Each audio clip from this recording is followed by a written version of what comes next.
I will tell you a story now that it's all over, and I think it's an interesting story because I think it does show what you buy when you buy influence, when you pay money for people like me.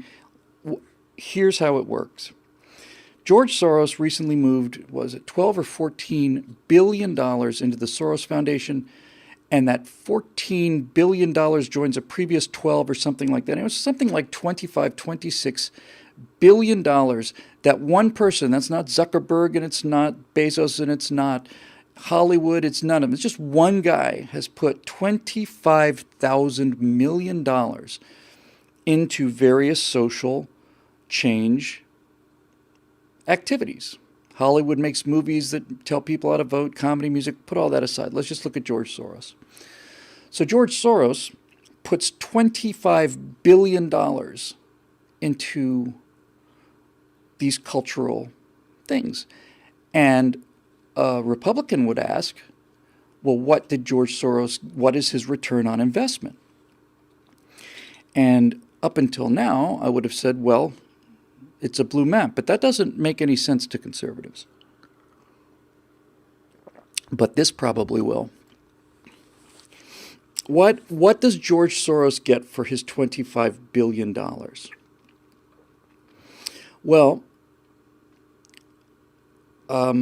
property taxes in Illinois are now 3 or 4 times what they were before. And people are selling their houses because they can't pay the property taxes. And they're selling them for half of what they're worth or a third. So there's an enormous flood of money coming into the socialists in the state government of Illinois because property taxes have tripled or quadrupled in the last 10 years. That's an enormous source of money. Huge. And they plan to do the same thing everywhere. So where's Soros's money come into this? Well, here's how it works. Among the many things, 125, 130 things that George Soros puts money into, is an organization called Media Matters. And Media Matters is founded by a guy who's certifiably insane. I mean, I'm not just my opinion. I mean, the guy's been like hauled away in a straitjacket kind of thing. And Media Matters' job is to hire people to look at what every single conservative commentator says and then find a way to skewer that person, to destroy them if they can, using their own words. So there's probably 5,000 hours, more or less, of me speaking just openly about what I think. There's probably 5,000 hours of me speaking my mind on the internet. And Media Matters was paid by Soros to have people go through pretty much everything I've said. And they got a hold of this interview I did with Stefan Molyneux where we were discussing the bell curve. And we were discussing a book and we were discussing the premises in the book. And while we were discussing the premises in the book, I stated some of the premises in the book, and then those direct quotes were used as if it was my opinion. So what does that have to do with billions and billions of dollars in property taxes that the government and big state gets? Well, here's how it works. 3-4 months ago, in Florida, I met a person I like very, very much. He's a conservative soldier. He's one of the best people I ever met. He's an enormously big-hearted guy. And I admire him enormously. And he asked me, we weren't very good friends at the time, he said, hey, I did a significant amount of work to get the current governor of Illinois, Rautner, elected because he was a conservative, and he came over to my house and he talked about all the conservative things he was going to do. So I went to a lot of trouble, spent a lot of money to get him elected. And we got him elected. We got a Republican elected in Illinois. And once he got into office, he started to sign legislation that was worse than the most progressive Democrats that we've seen. And he kept doing it. He turned Illinois into sanctuary state, and he let those property taxes continue to rise and kept signing those bills. He signed public funding for abortion up until, birth bills, these kind of things. And he said, I've had enough of it. You're not the person you said you were, and I'm going to support a challenger. So he contacted me, and he asked me if I would be willing to come out to Illinois and support this challenger named Jeanne Ives. And this challenger, I'm told, was a real fighter, real heroic. She had gone to West Point. She had 4 kids in the military, was married to a military guy. She turned down, pensions that she was entitled to as a state legislator because the state didn't have any money and so on. I said, that's it, man. That's exactly the kind of person that I want to be associated with. I'm in. I'm happy to do it. And without having ever met this person, I put my name and my reputation and my face on promotional material for Jeanne Ives. 3 weeks before a fundraiser was going to be held in Illinois that I was not just the featured speaker on, I was the guy. And I used my name and influence to try and get as many people out to this fundraiser as possible. So we fly out, Natasha and I fly out to Illinois the day before the event, and then the day of the event we get to the venue about an hour and a half before it's supposed to start, and about 45 minutes before the event, the person who invited me gets a text, and he texts back, and he gets another text, and he gets up and walks away for a while. Okay, and he's gone for quite a while, 20 minutes, something like that. And he comes back to the table, and here's what he says.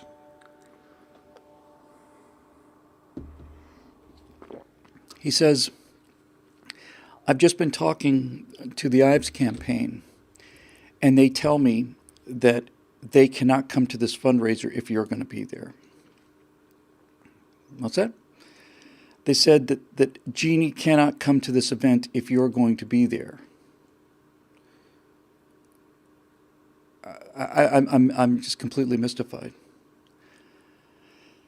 And then they elaborate and say that somebody had sent the Ives campaign a Media Matters article on me that was done maybe a year earlier, a little less than a year earlier, where they called me an academic racist and a white supremacist, based on an interview I did with Stefan Molyneux, where we were talking about the bell curve. And of the 5,000 hours of times me talking about anything on the internet has been out there, they were able to find some quotes from one interview that I did with another guy who did most of the talking. And they put these quotes together in such a way that it made me sound like a white supremacist and a racist. So I said, look, can I just talk to somebody here? I could just show you videos that I do with black conservatives, with friends and people. It's obvious how much I respect them and so on. But she wouldn't meet with me because that would be, terrible, obviously. And I met with two of her campaign people. We were in a small room, and I sat down and I started to pull out my defense here, and they said, these two guys said, look, Bill, we know you're not a racist, but did you say that black people are unemployed and unemployable? I said that the dependency strategy of absolutely destroying inner cities, making people dependent on the government, means that they end up unemployed and unemployable. But I said it made them unemployed and unemployable because of a policy that's been put on them from above. I didn't say that they were naturally unemployed or unemployable, but I did say that. They said, did you say that black people are lazy? I said, what I said was that black people have become dependent on the government. Dependency makes you lazy, and that's not what they quoted me as saying, because it's not even just dependency makes you lazy that I said. When I went back and looked at the actual transcript, what I said was, dependency makes you lazy, comma, and I ought to know because I was dependent on my friends for many years on their largesse, and I was lazy, bitter, angry, and miserable. In other words, my so-called supremacist position that this race is lazy, in the same sentence, I said that and I understand this phenomenon because it happened to me over the space of 10 years. That's what they did. So, in any event, I'm talking to these two guys, and like I said, they said, we know you're not a racist. I said, look, guys, I'm just here to help the candidate, okay? I don't care. I'm here for this guy, who's a wonderful guy. I'll do anything for him. So I'll sit this one out, no problem. I'll just sit down in the golf simulator room at this golf course and start smacking golf balls at a video screen for a while. And they said, okay, we'll just pretend it didn't happen. Fine. Okay, fine. So I go down to there. The fundraiser goes on. So a lot of people ask where I am. Some people get up and leave when they find out I'm not there, but they do the fundraising. They raise some money. And as we're walking out to the car, a guy who helped me with this suddenly started cursing, and I said, "What?" He said he was looking at the Jeanne Ives campaign Facebook page, and prior to meeting with me, the Ives campaign said, "We utterly denounce the racist comments made by Bill Whittle. We've taken down all of the promotional materials that he's done for us. We had no idea that he held these inexcusable views. And we not only do not have anything to do with him, he was not at the fundraiser. Jeanne Ives has severed all ties with this horrible white supremacist." And that really hurt and pissed me off quite a bit.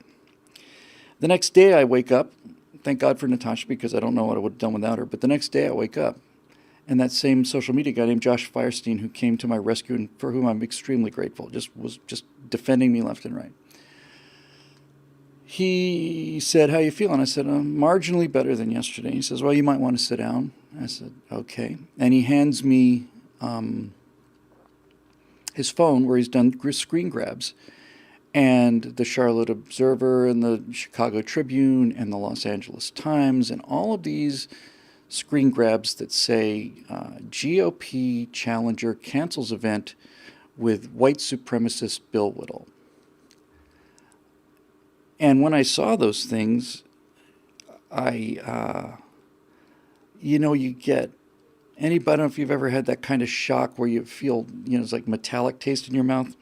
Something happens to your nervous system. It's not just like a shock. It's like a sensation. And I've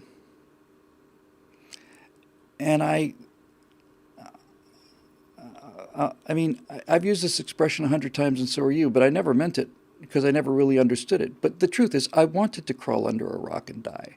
I just wanted to go crawl under a rock. I wanted to go away, a long way away, and never be seen again. I didn't want to fight about it, didn't want to argue about it. It's in 60 newspapers. AP picked it up, I already have enough trouble with these college students, and now it's news. Now it's in the newspaper, so it's got to be true. And it took me probably 3 or 4 hours before I had the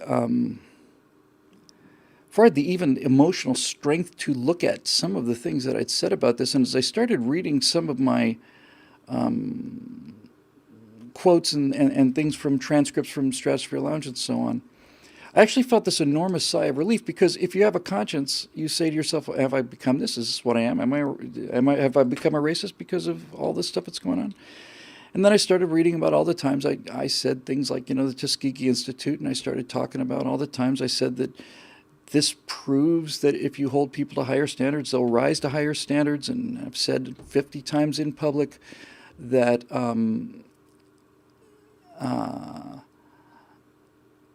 that I think Booker T. Washington's one of the 3 greatest Americans that ever lived, and so on and so on and so on.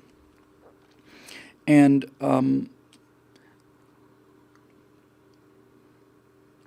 I come back to LA 2 days after I get back. I was scheduled to have a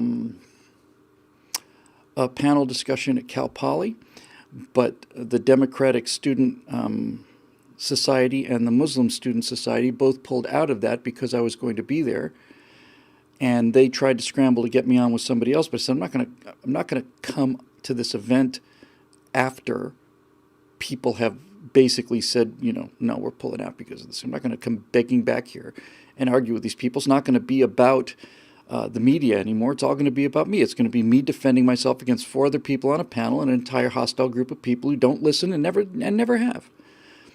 So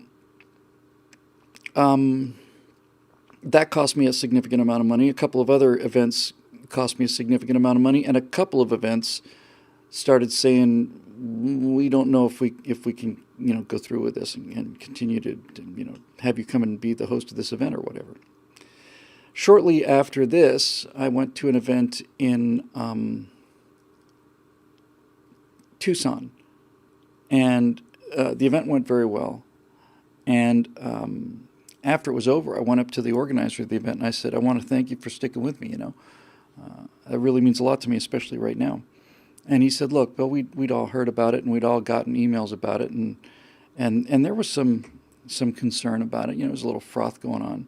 But 3 or 4 of the organizers of the event and I sat down and we looked at the Stefan Molyneux interview that they referenced, and we could tell in 3 minutes that this was a fake news story, that there was nothing to it. We could tell within 5 minutes that there's nothing racist at all about what you were saying. So, well, I thanked him for going to the trouble of doing that.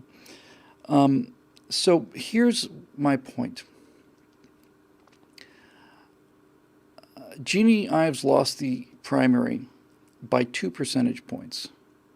And I suspect that if I'd been doing the messaging that I thought I was going to be doing, as well as the social media magic that this other guy, Josh, was capable of pulling off, I think there's a very good chance that we could have won that election. Because I had some really, really different out-of-the-box ideas. And this seemed like the right candidate. So when people say, well, where's my return on investment? The answer is this. George Soros puts $22 billion or $26 billion on the table. Part of that money goes to Media Matters. Media Matters smears me. The conservative challenger in Illinois distances me, which is what made it a news story, by the way. It wasn't a news story that Media Matters put this thing out. Media Matters is Media Matters. But when the Republican conservative challenger calls me a white supremacist and distances themselves from me publicly, denounces me, that's news. So, George Soros put down money that took me out of this fight and some other capable people out of this fight, that since it was a 2-point loss, I believe we could have won. And if we'd had another 6 months to convince the rest of people in Illinois, we could have won the general too, I think. So for his $22 billion, one of the many things that George Soros gets, including the Congress, the House of Representatives are going to get in November, that's one of the things he bought. But he bought continuation of this 3 or 4 times higher property taxes in Illinois, which is billions and billions and billions of dollars. And that's how it works. So, that's it. If it had gone differently, you could foresee a world where she gets this memo and decides to trust the people that brought her in here. She'd seen my work over the years. She maybe, instead of being such a coward, she decides, okay, well, I haven't seen anything about this guy that makes me nervous, so she could have gone, and the press release could have been this. The press release could have been Bill Whittle, who is a kind and gentle person, doesn't have a mean bone in his body, is being maliciously slandered in order to take him away from my campaign because they know he's a danger to them. And so he's been slandered by Media Matters, and he's slandered in the same way that Rush Limbaugh is slandered, and Donald Trump is slandered, and Glenn Beck is slandered, and everybody's slandered. The way I've been slandered, the way I'm going to be slandered, and so on. So instead of me doing this and backing down to these low-life, miserable bastards, we're going to make it a campaign issue. This is how the left destroys people, by telling lies about them to get them to shut up. And Jeanne Ives, I'm not going to shut up. I'm immune to this. I don't care what they call me. If she had actual courage, that's what she would have done, something like that. But she didn't. She ran, and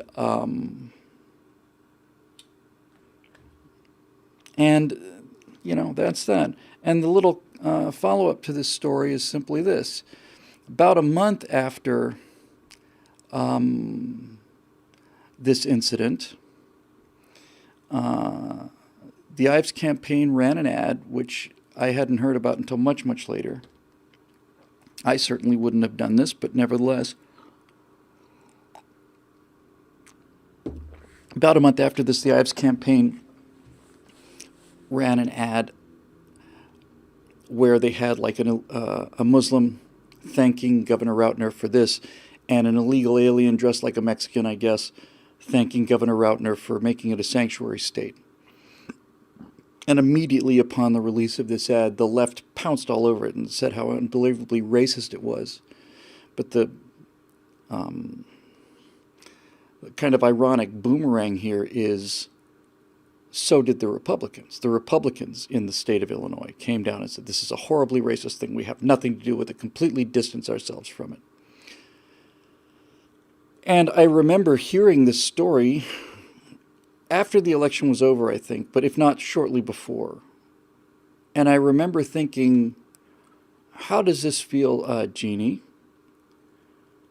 You know, how do you like it? You know, you're there trying to save poor people because the government is stealing all of this money, and Chicago's the murder capital of the world. And you think you're going in there to try and do something about it. And imagine my surprise when you find out that the left is fighting dirty with you.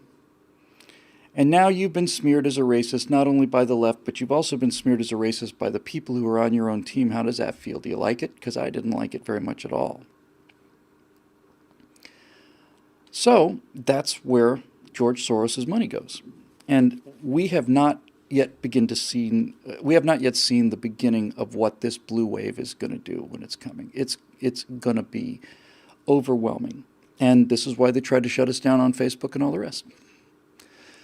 So, that's the world we live in, and we have to start making serious efforts to do something about it.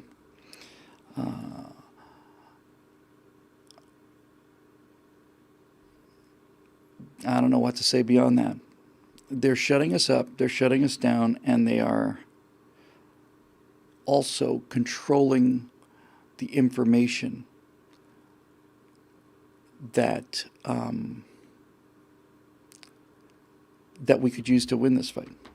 So, and this is the last thing I'll say on this particular subject. We'll take a few questions. I can't be here too late. I've got a couple of right-angle thumbnails I need to do before I go home, and I'm leaving again tomorrow. But basically, there's one more thing I want to say about this. I spent a lot of time, obviously, this last year working on these video game things and these computer graphic things. And I know a lot of people have thought that was a misuse of my time. And as it turns out, it probably was a misuse of my time. But let me just tell you why I wanted to do those things and why I'm going to continue to do them, but I'm going to do them in my spare time instead of my prime time. This is our country now. It's not our country someday. This is what our country is now. Most of the people that support the work I do want me to continue to make videos for the red square. And I think I need to be making videos for the blue ocean. But I can't convince people of this, at least not so far. So I'm going to continue to make videos that conservatives want to see, but basically I'm going to be continuing to make videos for a shrinking red dot. As the country gets older, that red square gets smaller, and pretty soon it'll be an all blue country. And I'll continue to make these videos for this red square. But that's not where we need to be. You know? It's not where we...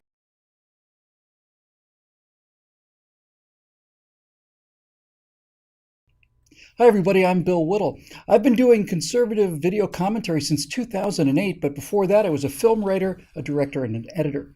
Now 10 years and about 40 million views later, I believe even more strongly what I believed when I got started, namely, the reason the left keeps beating us with horrible policies and even more horrible people is because they know how to tell a good story while conservatives can't tell a decent story to save our lives. So, on Thursday, February 1st, I'm flying in from California to be at a fundraiser at the Bull Valley Golf Club. And the reason I'm going to be there is because I want to be a part of the best political story that I've ever seen.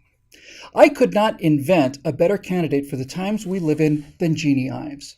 You know, the American people are disgusted with politicians. They're disgusted with broken promises, high taxes, and virtue-signaling billionaires who are simply incapable of doing what they said they're going to do. So when I heard the story of a mother of 5, a West Point graduate married to another West Point graduate with 2 sons in the military who'd been on a one-woman crusade to fight corruption and expose this destroy the people to line our pockets scam, well, I was, to say the least, very, very interested. But when I heard that this woman turned down 5 years of state pensions and health care, those are benefits she was 100% entitled to, and which meant an awful lot to a family that knows what it's like to live on a military paycheck. Well, after that, I was no longer interested. I was hooked. Now we have a huge, huge hill to climb, and we have very little time in which to climb it. That's kind of cool too, actually, because in order to pull this off, we're going to have to make this a campaign unlike anything anyone has ever seen before. So come out and join us Thursday, the 1st of February, as Gary Rabine, Dan Proft, and I host you at the Bull Valley Golf Club, because we're going to show you a political miracle that comes along once in a lifetime, and we're going to show you the nuts and bolts of how we mean to pull it off as well. Illinois is at a critical time fiscally and morally, and this time calls for a great leader that will take charge.